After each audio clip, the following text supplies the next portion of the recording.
Alright, getting back on into it. Hello and welcome, ladies and gentlemen, to a Premier League presentation. We're going to be bringing you guys Game 2 of this best-of-3 series. Absolute Legends taking out the first game by storm. Very surprising, but they just got enough farm. They made it work, and the last team fight easily sealed the deal there. So Absolute Legends going up against Team Dignitas here in this best-of-3 series. We'll see if Team Dignitas can equalize it up 1-1 or if it's going to be 2-0 shootout. But either way, I am Blaze. I'm here with Vikramon. How's it going, man?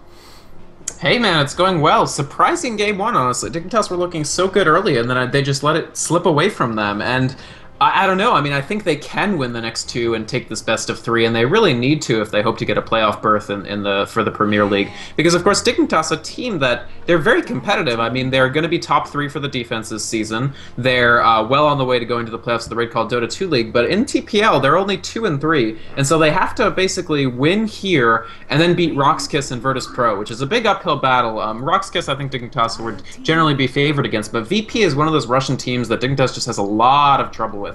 VP and Empire, they rarely beat them if ever, but it all starts here. In order to make the playoff berth, Dignitas need to win this game 2 and win game 3. And a very bold draft coming out from both teams already, locking up those high-tier heroes. Yeah, that's really, really interesting. Absolute Legends willing to give away the Guardian Wisp here with Dignitas with first pick. They're going to be able to draft that up, no problem at all. Most likely synergize with that with something along the lines of the Chaos Knight or something to that extent. But interestingly enough, a very quick snatch of Absolute Legends picking up the Gyrocopter and the Lifestealer. Really willing to go to bat with those kind of dual carry setup, and presumably they're just going to pick up defensive support so that can make sure that they're at the right place, the right time, to avoid getting picked off.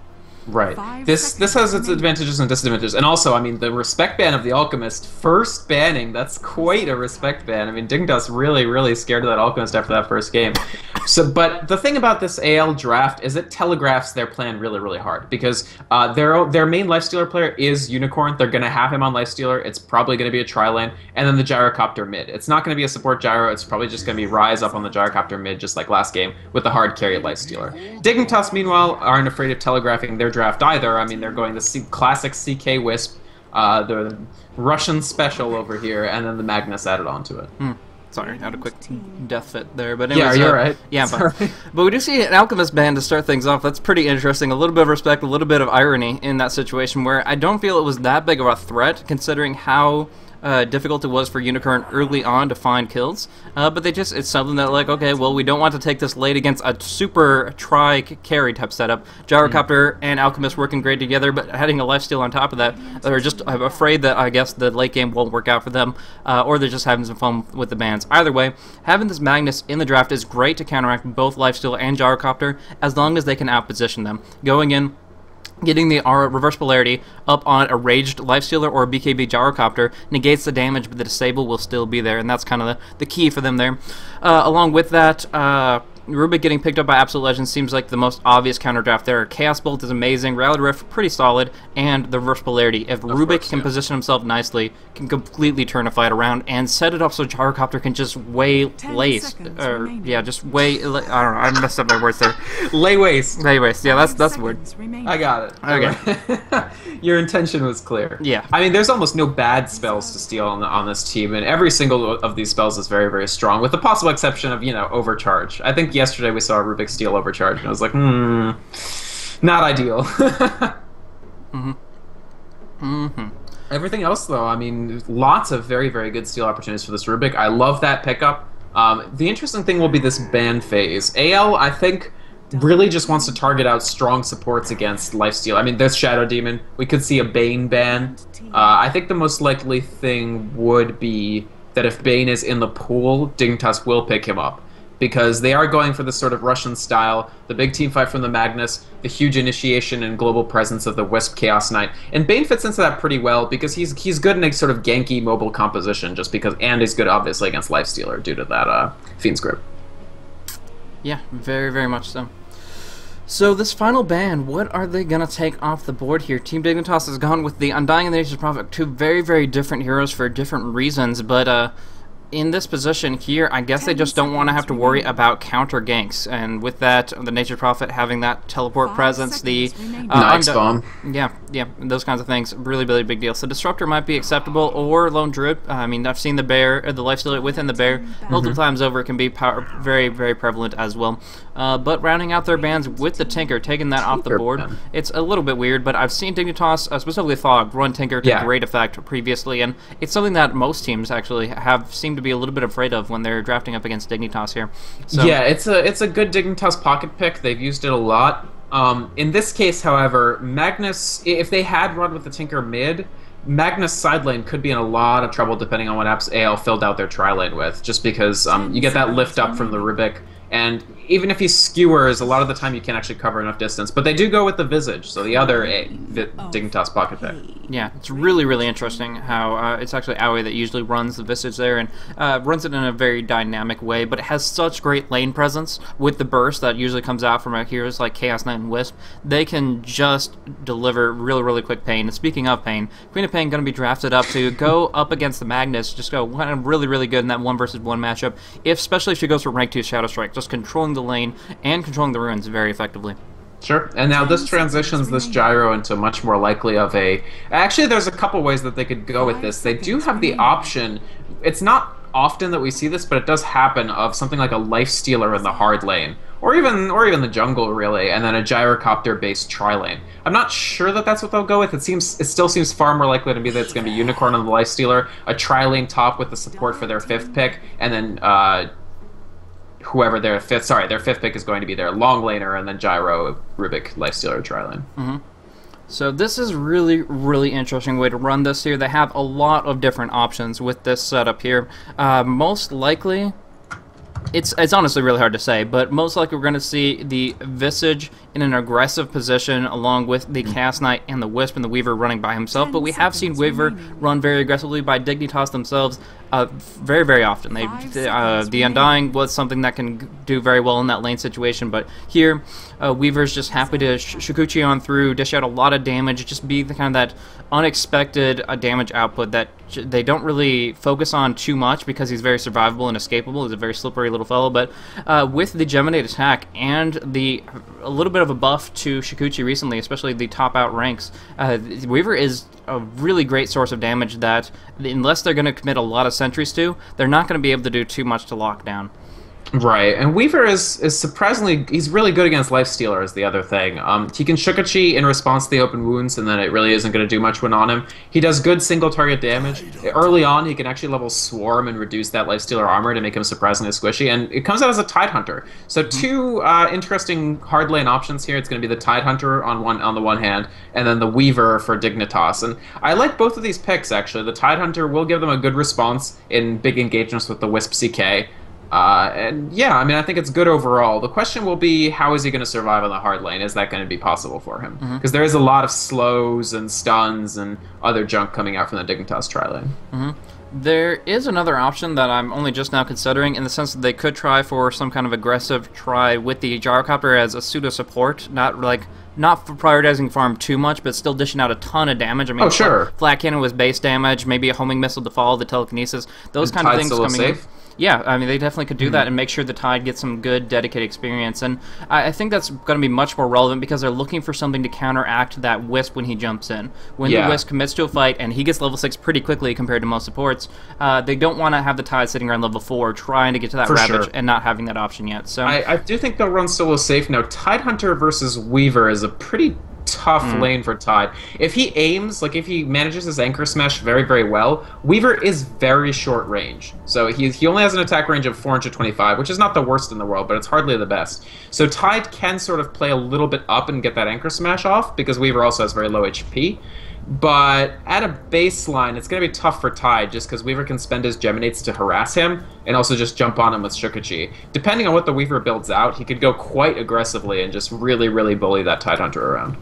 Absolutely. Now we are going to be waiting for one more kick on in. Fog is not picking up his hero here just yet, but once he gets back on in, we'll be on into the game, and I think it'll still be pretty interesting. Right off the bat, Absolute Legends, it seems to be looking for a 3 versus 3 matchup, and if that comes into play, there's going to be a lot of back and forth very, very quickly. I mean, Visage is one of those amazing heroes that can do so much in that scenario. But right now we do see that Way 2 is actually picking up the Visage. I guess they do have a lot of dynamic roles, similar to how Team Liquid plays. The number 1s and 2s and 3s all jumping around a little bit here and there. But we've seen Aoi run that Visage multiple times over. Now they're going to see how Way Too Sexy can fare with that. And presumably it'll be rather effective. But the big priority, their big intention is to get a lot of gank potential up early. They're not really a push-oriented team by any standpoint. They really just want to get good, surprising damage, run Universe on that Weaver like a Clinks to an extent, maybe pick up a very fast Orchid, and then just really, really have some solid, stable team fight with Fog, but otherwise go for big gank pickoffs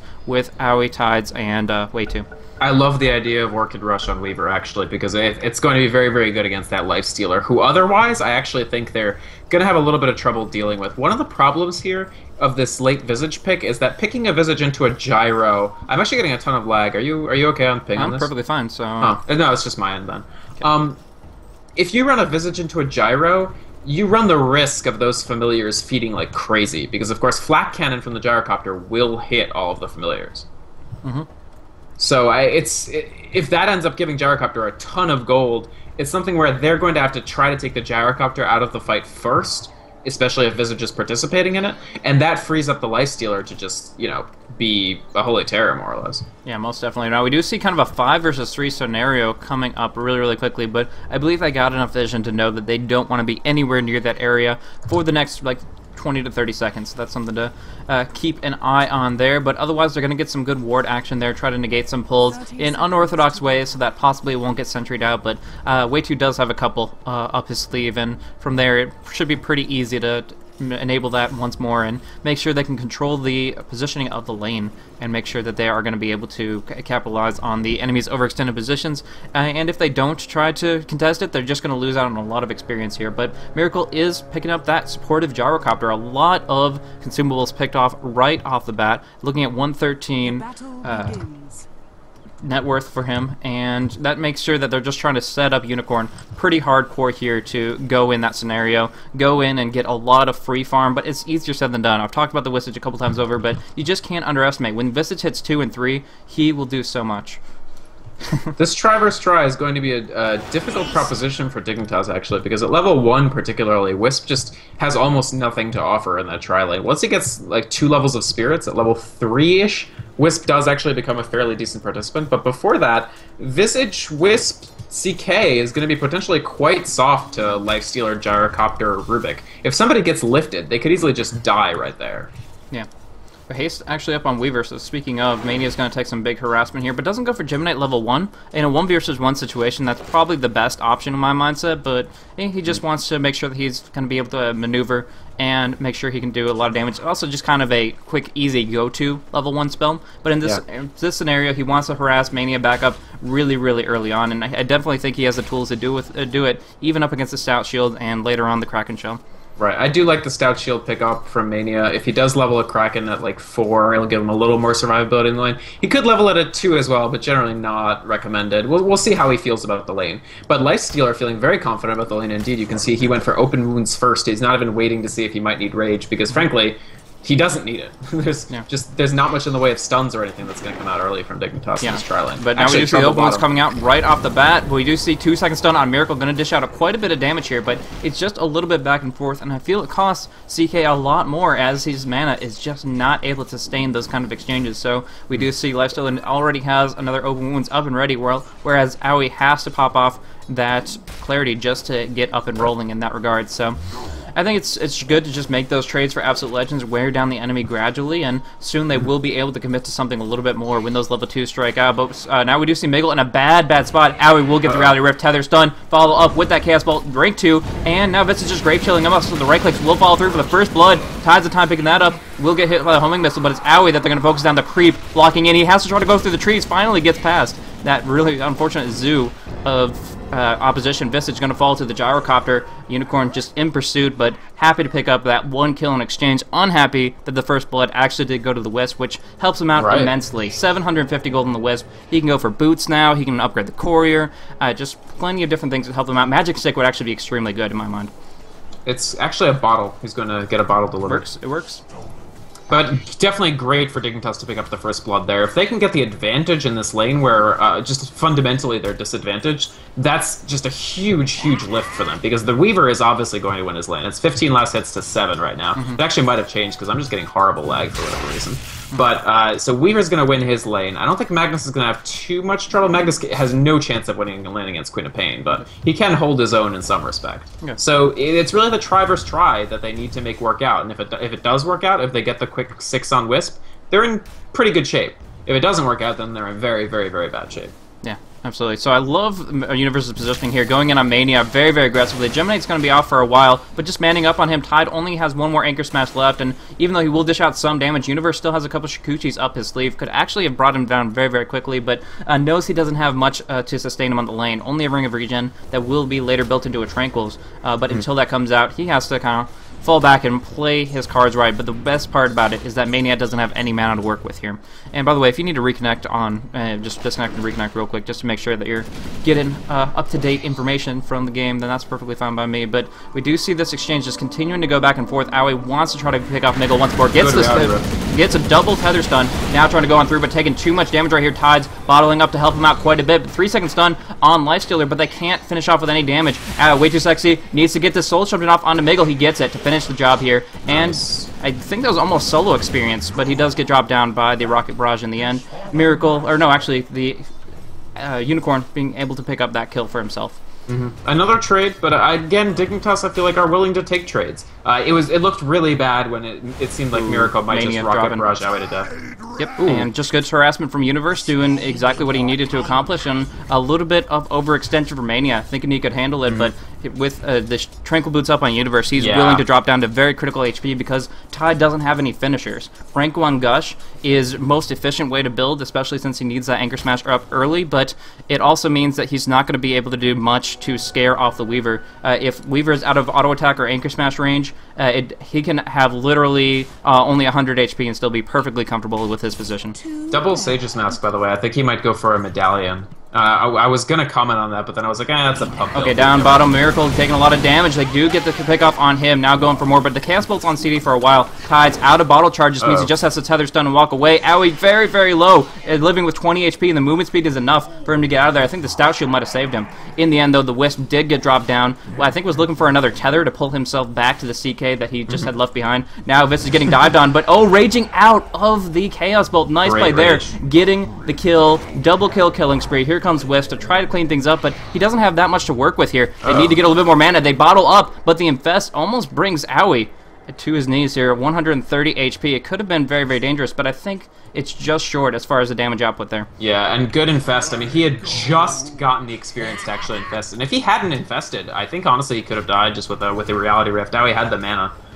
So good, definitely very, very good play from Unicorn there. Good play from Tides, too, willing to sort of take the fall for his friend, just die and make sure that Aoi actually survives. So another 2-for-2 trade in the bottom here, but Weaver just is taking control of this top. Where actually is Tidehunter? He's dead again. Yeah, he died a second time around. I didn't actually catch that one, but it's pretty much the same story here. He didn't want to commit the Ravage if he had the mana available. The Tranks. Either way, it's just Weaver can sustain indefinitely here. He can go for that Orchid extremely quickly, and there's not too much to stop him. I was talking to a friend the other day, and he said, like, Tranks is basically the Weaver heart.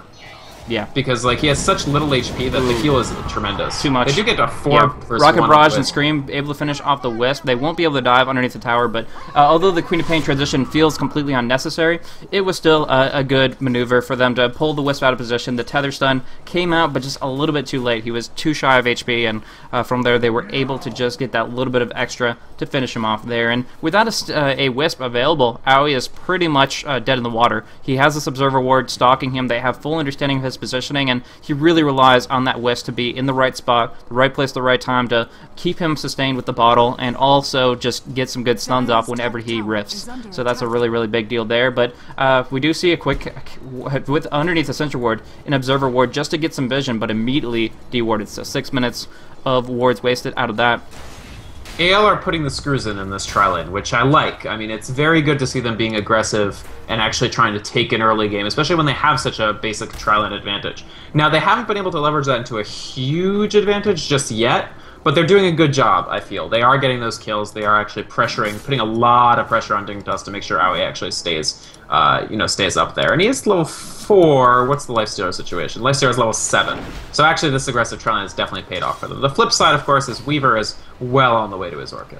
Yeah, that's going to be coming out very fast, very, very quickly. And the Lifestealer, like you said, is very vulnerable to not having the Rage available. If he cannot close the distance, he's actually going to go for open wounds here. It is going to be a little bit negated by the Tether move speed increase, and so Visage will be able to just walk away despite the Orb of Venom there, and Universe is actually keeping on down, wanting to make something happen here. They get the Reality Rift onto Miracle, or just stunning him up to make sure that he's going to get dropped down. The only casualty, but Fog is, not going to find an opportunity. Good counter gank. Good job of Universe for rotating. And actually, Aoi, well played too. He grave chilled Gyro just to make sure that he would have enough movement speed with the Tether to get away from Lifestealer. Interesting, interesting. Now, Miggle going to take too much damage here. Will get rocked as well. Just quick auto attacks, and it's going to be Visage that finishes it off. So, Way 2 picking up some money for himself. And they have really, really established themselves back in this lane once more. It was Lifestealer 3-0-1, but they needed this kind of rebound.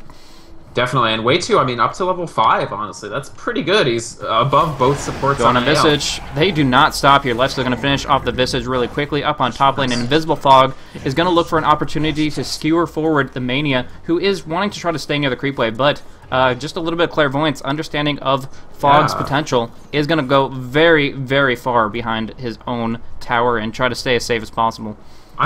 This is incredibly good instincts from Idiot, because they don't even have vision. Like, he had no idea about the invincible. Still going to be pulling him away from his tower here. He's probably going to make Popular Ravage. Yeah, Escape Ravage coming out, but he's taking a little bit of damage from the Swarm. Still going to go over time, and with this next Shockwave, it might be enough to finish him off right here. Shockwave comes down, and yeah, wasting the Ravage. Both of them get out scot-free without committing any big cooldowns. So that's a huge waste and a huge loss for the Tidehunter, both his cooldowns and his life, and he's just having a terrible time. Absolute Legend's not transitioning up to help him out, and that means that he's pretty much, I use the phrase dead in the water, but it's quite a little bit more appropriate with the Tidehunter. And there was another kill out on the Wisp, so very interesting game in the sense that both teams are getting dramatic advantages, but in opposite ways. So the Wisp still level 4, not even all that close to relocating, and actually there's going to be yet another fight above. Yeah, and with this open wounds underneath the tower, he should be perfectly fine. Fog coming in for a big opportunity. No, he gets stunned up just for a moment and will not be able to find a single target. Miggle will get dropped down by the stun, by the shockwave. A couple more right clicks come on through, but unless they get the RP now, not going to be able to pick off on the gyrocopter, and so he transitions down. He could have actually almost found an amazing RP, but they did kind of a delta split, a little bit of a triangulation, where they split up just a little bit one way or another. He couldn't get a line on them, and when that's the case, you can't obviously skewer them into one another to find that big, big ultimate. Right, it was very, very close to being just a huge play for Dignitas, but instead, AL, I still really like the gutsy play coming out from them. I like that they're diving, I like that they're trying to get the pickoffs, and they're really tamping down this Wisp. I mean, still level 4. Yeah. Still not actually hitting 6 to start teleporting around with the Chaos Knight.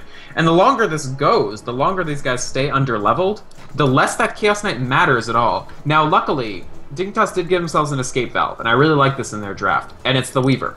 It is greedy Weaver play where he's 4-0-0, so every time he's participated in a fight, he's gotten the kill. And he's just accumulating gold incredibly quickly. And so that's really their escape valve. Even if CK Wisp doesn't get that big that fast, this Weaver will get that big that fast. Yeah, and Universe is very, very well-versed in the ways of the Weaver, and after he goes for that Orchid, he starts going for standard kind of semi- or full carry items. Now going up against Quinty Pain, gets ulti, immediately time-lapses away, and just walks on out with full HP. Happy to trade a 1-minute cooldown for a full 130, especially since it costs her way more mana. Now ties the time in a pretty bad spot with the flank coming in for Mania, but they don't get the gush, they don't get the opportunity to initiate with Rise's Queen of Pain, and now they're going to be looking at Weaver, but they have to be they don't have any detection, so they're going to have to be very careful about how they proceed. He's got to be careful too, though. He doesn't have time lapse. Yeah, but I mean, that's the one thing is with the maximum movement speed of Shikuchi, even if you aren't able to time lapse out of position without any detection, he's actually willing to go aggressive here, going in on Miracle, who's a supportive gyro, dropping very, very quickly, and his armor just making sure the physical damage is sufficient, but they do get the Ravage to burn him down very, very quickly. So Great they do Ravage. They needed that so much, and that's a ton of gold for Tidehunter. That's Arcane Boots right there off that kill. Yeah. Now we do see Familiars coming in from the Visage. Way 2 wants to kind of do some damage on to down tier Rise. Actually getting the pick off on the Wisp, just a little bit too little as far as HP to work with. They do almost TP somebody in, but I guess it was canceled out. And I I don't love that Tides didn't participate in that. I feel like if he had tethered Weaver and used a couple bottle charges, maybe he would have actually lived through the Ravage. Bottom action now. And looking for Aoi, but he has so much durability here. He's going to look to turn it around as soon as the Rage expires. Underneath the tower, he's in a very bad position, and I think that we'll be able to finish him off. RP to guarantee the kill here. 4 versus 1. He is locked down. Now looking for more of the familiars coming on in. Can they get the Finally Stoneform? 6 for Wisp, too, so they could relocate onto slowing down Miggle if they wanted to. Yeah, slowing down Miggle. Telekinesis does come out, but a quick little Reality Rift to seal the deal. And they can actually go for a bit of a tier 1 push. I talked about how they don't have much of a push lineup, but that just means that if they can get a freebie, they are going to actually skyrocket ahead as far as what their position in the game is, generally speaking. Definitely. They could push here. I don't think they actually will. I think they're going to try to start actually using that relocate, especially if they can defend middle with this. They're just putting a little bit of pressure, but this is by no means a push. Yeah. So they are going to go for the relocate on the mid lane. We do see a blink out from the Queen of Pain, but Miracle in a bad spot. However, so much damage coming from Aoi, he's not willing to commit in full. He's going to fall back from here, and yeah, it looks like Tides is probably just going to take Aoi back to the homeland here down in bottom lane. Yep. Weak play for Aoi a little bit there. He walked backwards, then walked forwards and Reality Rifted, but because he had walked backwards, he was out of range. So the Reality Rift pops, and then he walks forwards again, thinks he might Reality Rift, then decides to walk backwards. And, I mean, Chaos Knight is a hero. You either get hype or you don't. I mean, you can't just be dithering, oh, do I, don't I? Yeah, you can't vary back and forth with your decision-making there, and just a bit of hesitation, unfortunately, meant they couldn't get the kill on the gyrocopter. It does, however, mean that they didn't have to worry about Aoi jumping in underneath tower, because that there's a couple different things that can happen. It's a very improbable thing, the Reality Rift, and if you hook yourself underneath the tower, right underneath, next to a Life Stealer and a Tide Hunter, you're not getting out of there, no matter how much they have to commit, unless they have that reverse polarity up. And from there, he just didn't want to go in all the way. Actually, he did at the very last second, but only after the positioning was mildly adjusted, and by then, it was too late. God, Universe is just annoying them so much. Just a lot of harassment coming out yet again against Rise, because of course he does have that Orchid, and then he just pops off the Geminates a couple of times, he Shukachi's you. Now this Geminate is only level 1. Ravaging on Aoi. They're going to get that kill pretty easily now that they committed that, but yeah, I don't know. Do you think it's worth the solo kill on their hard carry? Sure, I mean, I honestly think it is. They haven't quite reached the 5-man Dodo point yet, plus, honestly, that was Aoi's first death. Like, considering how farm situation has been for him, he has pretty decent items. I mean, he's well on the way. He was well on the way to his armlet when he died. Oh, they're going to pick up Universe under tower. Decided to get a little bit too annoying. Yep, Rise duking it back and forth. I actually thought that might be Queen of Pain's first death, but instead they do finish off the Weaver, just finding an opportunity. You obviously can't benefit from the Invis under tower. Too much damage from that tier 2, and in the end, Queen of Pain turns it around after having already... actually, no, he didn't get the chance to commit the time lapse. Or maybe it was on cooldown for a few more seconds. Either way, relocate on mid. CD for a couple more seconds. Yeah, I thought that was the case. Anyways, quick 4 versus 1 to finish off the Rubik here. They do still have Invis on Fog, so if there is a transition in from Mania, for example, they could look for a pick off there. But either way, they're just happy to get a couple kills on the board for themselves. Again, they're kind of running a dual core, the same as Absolute Legends, but I gotta say, Gyrocopter, Miracles Farm will never be on the same page, the same level that Weaver has been able to acquire over on the offlane. Way behind. I like what Tides did there, where he teleports Aoi in and then takes Way 2 out, because of course the Familiars are actually decent at pushing when they still have charges on them, so they could have applied a little pressure to the tower right there. A Miracle rotating down, he's finally going to find a little bit of support farm here, because of course he just has... This is a pretty soy saucy Gyrocopter, just the boots and the magic wand. Yep. So a pretty easy opportunity. I mean, even Way 2's Familiars can bring him down very, very quickly. So he's in a pretty poor spot. They seem to actually be committing to almost a Stoneform. I didn't even know you could telekinesis those things. But anyways, dropping down one Stoneform to keep the Familiar alive. But the more important thing is Aoi just dishing out that damage on the front line with the help of his Wisp ally to bring down the Gyro once more. But and the again, Soul Assumption, it's a support kill. So that's the big issue there. Is it's not going to be that big of an impact unless the call down is needed in this next engage. Tides of time, jumping on out, he doesn't have any way to regen, and they do get the deny. Good deny from Aoi, immediately hitting that, getting a high roll on the auto attack, and blink out from Fogged as they've been pressuring this mid tower for a while, even as to force out the fortification. Good play from Dignitas there, a good sort of global presence. But I mean, really, all they can kill with the Chaos Knight Wisp is supports, and so they've been smart to do it, to jump on the people that they can actually kill, but they just don't have what it takes to kill a level 11 Lifestealer right now. I mean, maybe if they had Weaver and everybody else, they could do it, but it's just probably not going to happen. Ditto Quab. Yeah, and now that he's picked up his armlet, kind of won that race between himself and the Chaos Knight, he is going to be in a pretty great spot to stay very survivable with his Infest escape and the ability to toggle that, as well as just increase his temporary HP. It's going to give Unicorn a lot of opportunity to fight more extensively than he generally would ever be capable of. So that's going to be really nice, and it's going to mean that Dignitas has to rely on that reverse polarity on the Lifestealer more and more as we move on forward. No, I mean, and honestly, Armlet is better on Lifestealer than it is on CK anyway. It's not that it's bad on CK, it's quite good, but before Phantasm, it just doesn't give you the same crazy benefit that it does on Lifestealer. It's just it's such an ideal Nyx item in almost every way. Yeah. I actually think once the Phantasm comes into play, you get level 11, suddenly you have just as much potential with it, if not more, because it propagates so well. But as you level and as you actually get those Phantasms up, definitely it becomes a bigger and bigger impact item for CK. They're gonna try a kill on Mania here. If they land the stuns from the they do get one. They're going for a second one here. They will lock him down, but whether or not CK is in range, they don't want to go under tower here, which is kind of surprising. I mean, I guess they're up against a Ravage and a Sonic Wave if the Queen of Pain TPs, but Rise pretty much focused on making sure that he's going mano a mano up against the Weaver, trying to just force him off the lane, or at least make sure that he's not going to put too much pressure on the tower, because again, that's not something that Absolute Legends should give away freely. That's something that because of the lack of push by Dignitas, they're going to have to fight for each and every one of them. And now we do see some action between Unicorn and Fog, doing quite a bit of right-click damage, but mostly just to bring him down. Feasting on away means the Armlet won't hurt him one little bit. Down on bottom, a lot of damage coming out. Mania has that Kraken Shell skilled, so he could go for a Ravage, but it might be just too much damage to work with. Looking for the Ravage, but he's not in range. He goes for the Gush to slow it down. He does get a double Ravage off, but following on through. Visage going for the big Soul Assumption, finishing off Mania. Unicorn in the fray, but Universe as well. Unicorn will be able to bring down Owie with a nice Sonic Wave as well. Now, just cleaning things up with the Infest. Big damage coming out. Fog has no chance. Tries to skewer away. His corpse is the one that flies out, and it's going to be Rise picking up that Ultra Kill in the end. Big damage going across, multiple screams, a beautiful Sonic Wave, and they really just showed Dignitas what their team fight's made of. Yeah, the Dignitas had the floor wiped with them there, and they lose 4 players and both Visage familiars. They actually, way too could have trucked one of those familiars out, but unfortunately they both die. An Ultra Kill for Queen of Pain that takes her up to 3.5k. Actually, that fight is her sheep. Yeah. And that's going to be really big. If they can sheep out a Weaver at a bad time, Weaver's like the one bright spot for Dignitas right now, so that would be really tough for them to deal with. Yeah, I talked about this previous game, but they're not going BKB heroes. The Chaos Knight might get one eventually, but beyond that, the Scythe of Vice is going to be pretty much available to whoever he wants to put it on. And so with Rise having that available, that's a 3.5 second disable that Dignitas really can't afford right now. They are going to go initiating on Unicorn. They have big stuns coming out. I think it might be enough burst damage, but the Armlet and the Rage completely negates that sentiment, and he's going to be able to get on out of there before Fog was able to blink on in to participate. That Blink Dagger is big, but if you're not within a relatively close proximity, you're not going to be able to actually get that initiation. Right.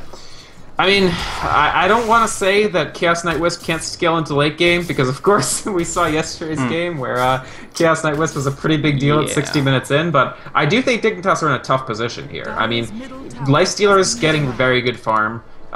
Queen of Pain is insanely huge, and that Scythe of Vice is going to be very consequential. And the Weaver, as well as his early game was, he still just basically has Orchid, and he's building towards Lincolns, which isn't going to make him do any more damage. It'll just make him more survivable. Yeah.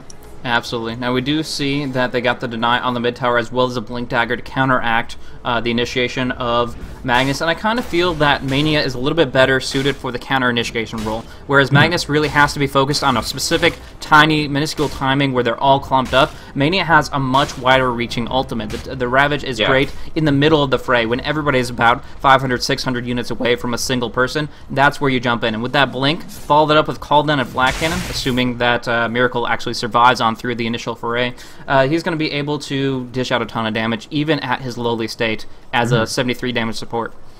Counter initiation is really the name of the game with Tidehunter these days, I feel like. Because, I mean, even if you get RP'd, as long as the Tidehunter wasn't actually in the RP, he can waste the entire duration of it, more or less. I mean, it'll still have maybe a second afterwards, but there's all sorts of things that you can do with this Tidehunter, and the Blink Dagger is an amazing addition. I don't think Dignitas can actually defend this tier 1 either. Yeah, it's very difficult. Looking for the deny at best. They do not get it, however, the Siege Creep or any creeps finishing it off. Mania gets the Ravage off, but Universe will be able to time-lapse. I don't think Way 2 is going to be too fortunate. They do have Aoi coming on in with big stuns. The Wisp is in the action. Now bursting down on Mania, but a reverse polarity on Unicorn alone. Mania will be the first to drop, but he's already dropped his payload. Miracle, low life, but it completely ignored. Trying to focus down everybody else here. Fog not going to be able to get the kill he's looking for, and everybody else, all the damage has already dropped. Universe just limping away to base with that Shikuchi, and the tier 2 actually might be forfeit as a result of this. They have still a lot of pressure. They have, what, 5 range creeps and a siege? Yeah, this is going to be easy. Yeah, that tower's going down. Tides really can't approach this without being in a lot of trouble. I mean, Quinnipiac could blink at any moment if he gets too close. And huge win for Ale again, and now they're really putting the screws on. I mean, Dignitas, I applaud the boldness of jumping in there, but I'm not sure how wise it was. I mean, they were not going to save the Visage in any situation, and the Weaver was actually fine. Like, he wasn't going to have any issues. No, it's not going to work. But nah, the Orchid won't be enough. Yeah, I was thinking if he reacted just a little bit sooner, the second Geminate strike might have landed before the TP it's possible, but unfortunately, definitely, obviously after the fact. Yeah. Anyways, no, with that initiation, you're absolutely right. The Visage was already dead and just completely dropped down. The mechanism wasn't available. He didn't have that kind of opportunity to actually survive on through that. So it was kind of desperation, response. It was a good response in general, but one big thing that I did like about it was that they focused the Tide after the Ravage and Anchor Smash already went down. He has 1,250 HP with no items just because he has a massive strength gain. So putting that much damage into Mania when he is pretty much contributing nothing more to the fight, just a little bit more here and there, I think that's really unfortunate. And yeah, this looks like that's not even Sonic Wave. Wow, did you see how that was just the scream of pain. Poor Tides.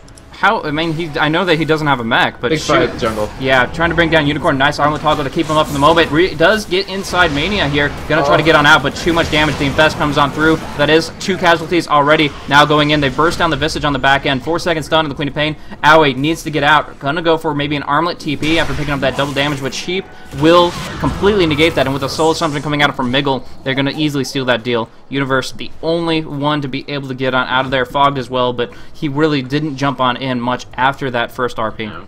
I mean, good for them that they killed Unicorn via the shortest RP of ever because of the Kraken shell.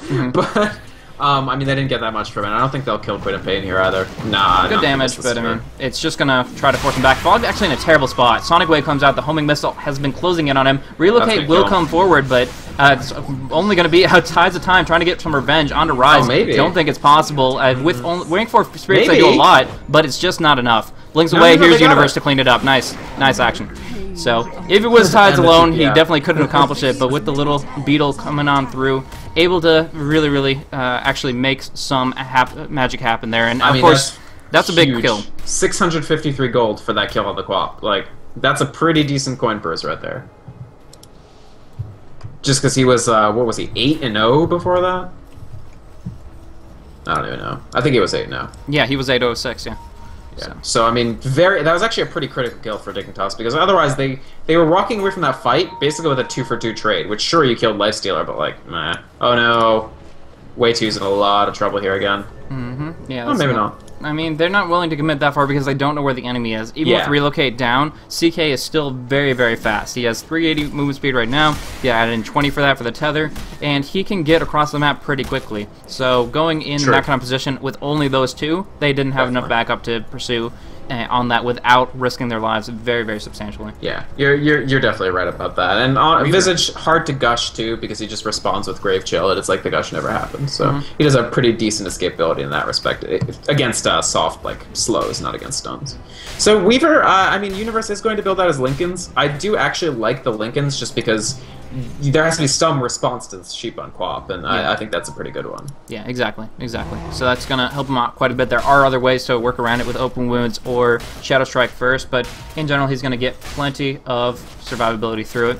Now, what about this Reaver up on Unicorn? I mean, he isn't really going for the Desolator or anything along those lines. He does need to tank up in my mind, but I don't know. It's just an interesting balance here. It does quite a bit of damage, but it doesn't help him stay on target. I guess he's the heart, relying on the Ravage mostly, or? Yeah, I think the heart is good because, they do have a lot that can keep people in the same place. They've got Ravage, they've got Call Down, honestly, and they're aiming to just kill Dignitas out quick, plus the only thing that's going to kill this Lifestealer is like if he gets Reality Rifted and stunned. Yeah. And if he can stay alive through that period, he's going to get all that health back. Like, he will be able to get the lifesteal. Yeah. Just because they do have that Ravage, they do have the Call Down, and he's going to be able to chase people down. Yeah. Plus, I mean, Phase Boots helps with that too. It makes him a little faster than they would be otherwise. Yeah, the one thing I don't like about it is he's kind of playing the long game up against a Weaver here. He's going for a heart long term, and although that's substantial for him as a hero, going up against a Weaver who loves to just jump in and out of things, survive for as long as possible, use the time lapse once, maybe even twice in a fight to work through that. In the long run, it's very, very difficult to go against a very extended fight versus in the universe. They're going to go smoking on in, actually. Everybody but the Queen of Pain, but Rise has that blink to start things off. Trying to go in with that Sheep to burn it down. They go for the Ravage on 2. Foggy's going to be the first casualty. Nice positioning of the Familiars, but it's not going to actually come to anything. Universe, perfect time lapse. Oh my gosh, that Lincoln's keeping him up, and he's going to Shikuchi on away. Double Sentry Wards down, but he's already out of there. That was the closest time lapse. Yeah. Definitely extremely clutch. So they only lose just the Magnus. Obviously, they can't initiate because without RP, this isn't going to happen. But, I mean, good play from Universe there, managing to turn a bad situation not into an even worse situation. The one other problem for Dignitas, and this is really unfortunate, they had to sidetrack their mech. It is up on Tides of Time now, but it's clear to me that I think they initially wanted to make it on Way 2, and so they just sort of have this headdress. This will be a pipe eventually, but I think they had initially planned to have that mech up on the Visage, and instead it was super delayed. Yeah, I mean, it's a little bit nicer for the Wisp to have to control it a bit better. You can guarantee that you'll be missing 250 HP, tethered to the target that needs it the most, and provide them with a huge burst heal. But all the same, I definitely think that you're right about that. The Visage, only with rank 1 Gravekeeper's Cloak, could benefit a lot from that armor. But we do see, actually, no, that's an illusion pick, I forgot. But the Aegis does go down, Queen of Pain gets that Aegis Immortal, and I think that might be the right pick. I mean, Gyrocopter obviously rather irrelevant in most of these fights long term, and Lifesteal has so much survivability, he's not going to nearly need it as much. He's generally going to be the last man standing either way with that heart. So Heart Lifestealer with Aegis would just be a waste, honestly. Whereas Queen of Pain, I mean, Rise is such a huge contributor to this game. He's got BKB Sheep, he's got 8 kills. I mean, he's been part of 15 kills if you count up all of his teamfight participation, which is just... I mean, this Quap has been everywhere. And so getting her up again makes it so that there are 2 heroes on AL, both of whom do dramatic damage, who are both kind of not worth focusing. I mean, they are worth focusing, obviously, but it's going to be very, very difficult to actually do so meaningfully. BKB and even more like CK Wisp, like, you're not going to jump on that Lifestealer. Alright, so we're seeing the BKB come out for the Queen of Pain, so she'll be able to be in the fray a lot more, not have to worry about the Orchid or the Chaos Spell to lock her down. And when you're flexible and you're mobile as a Queen of Pain, really, you have so much more potential to do exactly what you want. To pick apart the team fight, to jump on around, maybe like really just jump on the back line and pick off some supports, kind of the style that we saw Fnatic play in Game 3 yesterday. It's just really jumping in and focusing down a specific target. A lot of people don't get this, but if you focus down the Wisp, who only has 1k HP, plus 250 from the mechanism, you can completely tear apart the CK's potential. I mean, they rely on each other back and forth here, and if you can focus down Tides of Time very quickly, using a BKB to make sure you're not going to get disabled up, that is a great way to make things happen, and of course, once they cluster on you, there comes the Blink Tide to kind of seal the deal. It's interesting that AL actually don't have their mechanism yet, but they are closing in on it with Tide. I think it just needs about 600 more. So while Dignitas have mechanism and AL don't, I think they still have a shot to take these team fights, but it's going to be tough. And Dignitas playing smart, playing very defensive right now, because they really do need probably the CK to hit something like hit his BKB. Maybe the Weaver to hit another item, although I actually think Weaver is still okay for now. He's still doing a lot of damage, and Power helps a lot. The thing about Empower is if you have a bit of a damage deficit relative to the other team, Empower will fix that, because it's a flat at max rank 50% extra. So Geometry Sight picked up on the life, so this is an... Okay, we're going to have a quick pause, but an instrumental kill. Instrumental tool to kill the Weaver, to make sure that he's not going to be dashing about. Kind of the same way I was talking about that Queen of Pain. The Weaver likes to get in the thick of things as well, but if you have a gem, then all he gets is maximum movement speed from that. He doesn't have much static HP. The Linkets helps. Treads on Strength will help as well, but for right now, sitting on 1440, that's easy pickings for a Ravage during the fact that they have the Geometry Sight. They can go for quick, easy burst, the Lifestealer dishing out with Armlet active, moving in towards 200 damage easily, and probably, yeah, definitely past that. So he can do a lot per right click here, and Weaver building in for a lot of potential utility and damage potential with the Orchid is not going to really be able to do too much when he's fully visible here. So I think that's a really, really great pickup for them, as long as they can make sure they can keep it active. But of course, putting on a Nyx that's running a Harder Trask and Armlet and Drums, I think it's a pretty safe bet. They're going to be able to use that for at least 2 or 3 more team fights. That's the intention there.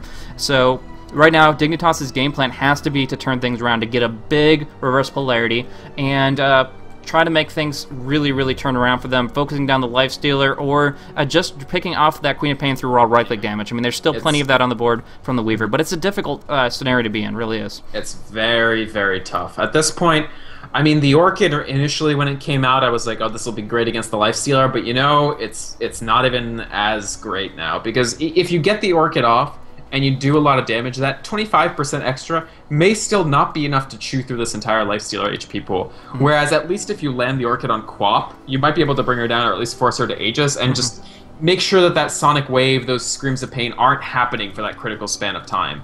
And it's really just the enormous damage that can come out from that Queen of Pain in combination with the Ravage and maybe a Call Down that I think Dignitas are worried about right now. They have to just sort of take this Lifestealer as given, and find a way to work around it and play defensively, because if they try to gank, it's going to go horribly for them, because there is this gem on the ground, there is this Ravage response. If they fight at their tier 3, it's kind of a different story, because they can set the terms of the engagement a little better. They might even be able to pop some buybacks in response to the Queen of Pain Aegis, and that could lead to them winning a team fight. But open field battle, I think, right now at 31 minutes, I don't think is favorable to Dignitas at all. Yeah, I 100% agree with you there. Unless the reverse polarities are pretty much the most insane that Fog is going to be able to drop down, it's going to be extremely difficult. Now, not only do you have to worry about that Lifestealer and locking him down, but also that Queen of Pain. With that BKB, the Orchid's not going to be that big of a deal, Chaos Bolt, so on and so forth. So with that, if Rise and Unicorn are grouped up together, the reverse polarity can come on down, and they can follow through with a lot of quick damage, maybe a Phantasm Reality Rift, so on and so forth. But they're going to have to get lucky, and I think Ale is going to have to slip up. Right now, they're just playing a really, really strong game. And one thing I want to point out, as far as the flow of the game, we've been talking about so many times where Absolute Legends frequently finds themselves fighting from behind,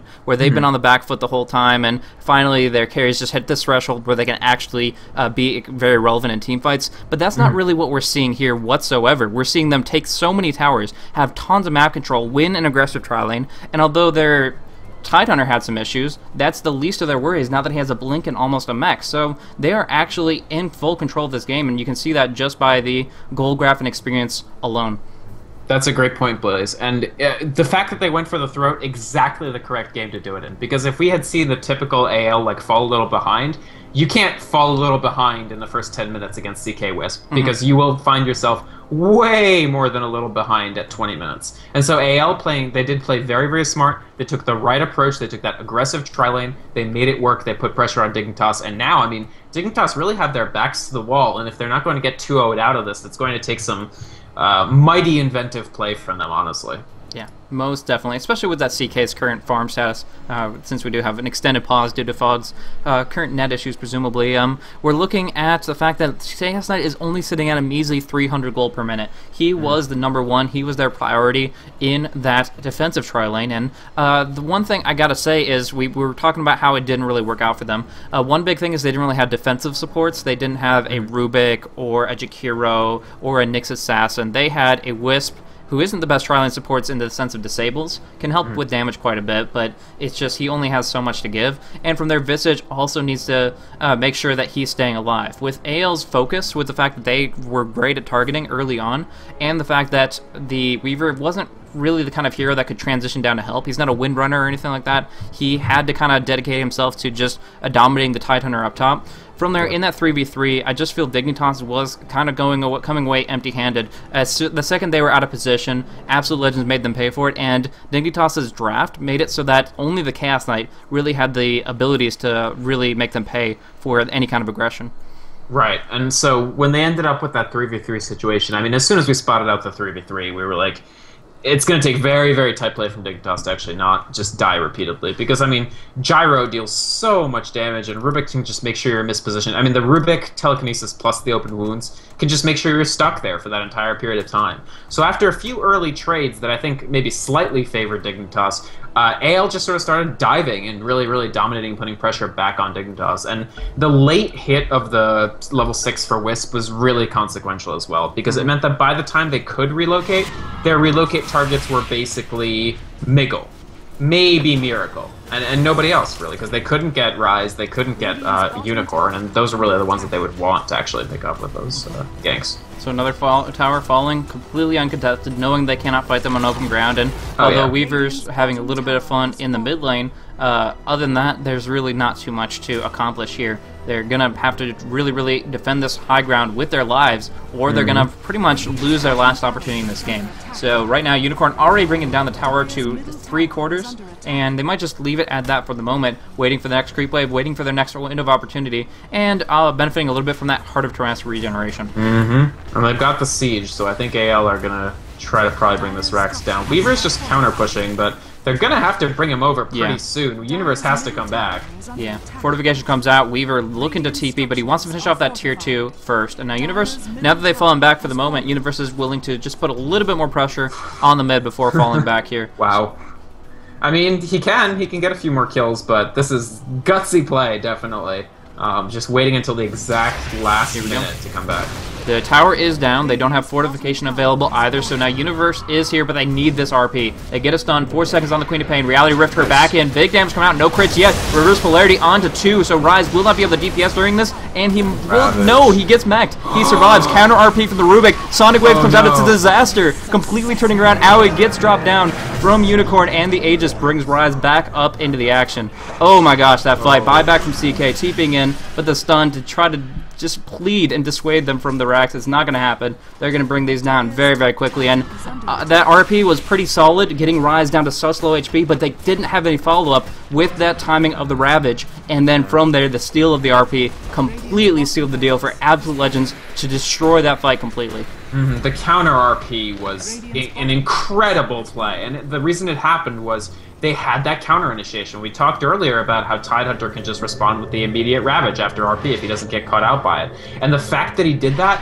meant that Fogged had no time to follow up with any other spells after the RP, which allowed Miggle to just... I mean, that counter RP just... Dignitas were dead. They were completely dead, and Universe was forced to just walk away. I almost wonder if it would have been better for him to just play a Trixie and intentionally die to buy back, because at 200 HP, he was just not going to contribute to that fight at that point. So Dignitas, I mean... Good initiation. They had the 4-second stun on Rise. They did manage to bring him down with the combination of that and the RP, but they have to tighten up even more. They have to make sure that they catch more people in the RP, particularly, I mean, the Tidehunter, really. Now, looking for something to happen with CK and Tides, they haven't really had too much action that's been successful relocate pickoffs. I don't know if this is just for a lack of observation from Tides of Time, a lack of observation observer wards in the enemy's territory to be aggressive, or if it's just great play by Absolute Legends where they don't find themselves in a position where they can actually be picked off. I mean, the only one right now by herself to an extent, well, I mean, Miracle is now, but prior to that was Rise up on the top lane. He has a long-range blink, he has a BKB TP. Yeah. Way too many ways to get on out of that. It's not worth the investment. Miracle, on the other hand, it looked a little bit too much like bait, I believe, because otherwise they would have jumped on that like sharks. Right. I mean, the thing about Gogan the Queen of Pain is it's really risky to jump on a level 20 Queen of Pain with a level 14 CK and 13 Wisp. Like, sure, it's a 2-on-1, but she just pops BKB. You might just lose both of those heroes in attempting to pick off that Queen of Pain. And that's really the problem with Wisp Chaos Knight. I mean, if you get behind, if they're behind on levels and you can't get those ganks, what do you do, really? You need to somehow make sure that you chain it up with some sort of AoE disable. Like yesterday, we watched Fnatic manage to make it work in the late game by using the pseudo-disable of the global silence of the silencer in combination with the relocate. And that can work, but Dignitas has to make it work with an RP. And of course, global silence, the operative word is global. RP has a 400 range. So you need to make sure the Magnus is perfect, the CK and Wisp are perfect, and just the Weaver is able to take advantage of that. Now, Universe has been able to find some farm here and there, moving in towards Demon Edge. I'm curious to see if he goes for an MKB, a Daedalus, a Divine Reaper. Big Rapier. Yeah. Yeah, but anyways, Beyond that, they do have the pipe up on Visage, and that's kind of going to help them out a little bit. Not really a full, like you're talking about a global silence kind of utility, but it still negates at least one big cooldown. That Sonic Wave from the Queen of Pain. If they can avoid that and maybe a little bit of cooldown damage on top of that, they can still keep themselves up decently. Again, they have tons of times opportunity to use that mechanism to great effect if they find that window, but right now we see them pretty much huddling on together. Chaos Knight willing to push out on the bottom just a little bit, and Weaver is up on top, but generally speaking, I really feel it's kind of four distract from one, while Universe just tries to get a little bit more here and there, sitting now at 228 CS. Right. They've got to just stay tight, make sure that they don't lose another set of racks, and try to get buyback gold on their heroes. So make sure that Chaos Knight has buyback, because he's pretty far away from it right now. It's about a minute on the cooldown and about 600 gold, which is not that much gold, but he does need to find it. They need to have buyback active to actually make sure that they can live through these tier 3 pushes. The nice thing about defending is you can buy right back and jump in and keep fighting. But if you don't have that ability, defense isn't actually advantaged at all over offense. Mm-hmm. Most definitely. And, yeah, it's just like they don't really have great tools for going up against clumped up things. Familiars, nicely summoned by Way Too Sexy, so they don't have to worry about the bounty going away. Nice. That's one problem that a lot of Visage players, I mean, a lot of people can deal with the micromanagement. They can deal with the fact that they need to really coordinate well with their teammates during small skirmishes. But what a lot of even really high-level Visage players can't handle is just managing those familiars so that they never die at the hands of the enemy, because it's a lot of bounty. It's just walking money bags if you don't take very, very careful attention to them. So yeah, and doubly hard against Gyro. It is going to be a Daedalus for Universe, by the way. What do you think about this pickup? I think it's solid. I mean, any one of them would be sufficient, and the fact that they're not going up against a form of evasion, no halberds, no butterflies, nothing along those lines. They really can just go for that raw damage output, and I think it's definitely the most stable amount. It's not 100% reliable because you're relying on crits, but I think Dignitas really needs a little bit of luck for this. They need to just pray a little bit, because otherwise the Chaos Knight isn't going to land those 10% chance Chaos Strikes. The Daedalus isn't going to work out. They need a little bit more than just good play. They need a little bit of luck to go their way, or again, like I said, multiple times over, Absolute Legends just, you know, has to step a toe out of line and they can make him pay for it. But with this AC pickup on Lifestealer, even if he's in the most disadvantageous of positions, what can they do to bring this guy down? God, 28 armor, 2,730 HP. I don't remember exactly what the armor to EHP transfer is, but I think he's in the neighborhood of essentially 4,000 effective health. Oh, easily. And even a Chaos Knight that can crit for a large amount isn't going to burn through that very easily. He's actually moving in towards 6,000 towards physical damage, so... Oh my god. Yeah. That's... I mean... Maybe all your Phantasms together with Armlet and Crit can do some damage to that. But again, like I said, they kind of need to just take the Lifestealer as given and do their best to make sure they clear out everybody else. Gyrocopter does finally... He's been building that BKB for like a year and a half. But he is finally finished with it, and so this Gyro, his damage isn't fantastic, but he's going to be survivable, and he's going to land that call down. That's been surprisingly effective. In follow-up to Ravage, it does deal good damage, and it slows people down dramatically, which means, like, what's the escape from Lifestealer? You talked about how he doesn't have this chasing capacity because he went Heart, but if everybody's stunned and then massively slowed by the Gyro missiles, like, Lifestealer's not going to have that much trouble. Ooh, is this a last-ditch rush fight? Yeah, I mean, it's pretty much engaging on it. We do see the Ravage come on out. Fog is not in the position to actually get anything off, and if they can't blink in for a big RP right here, they're going to be a bad spot.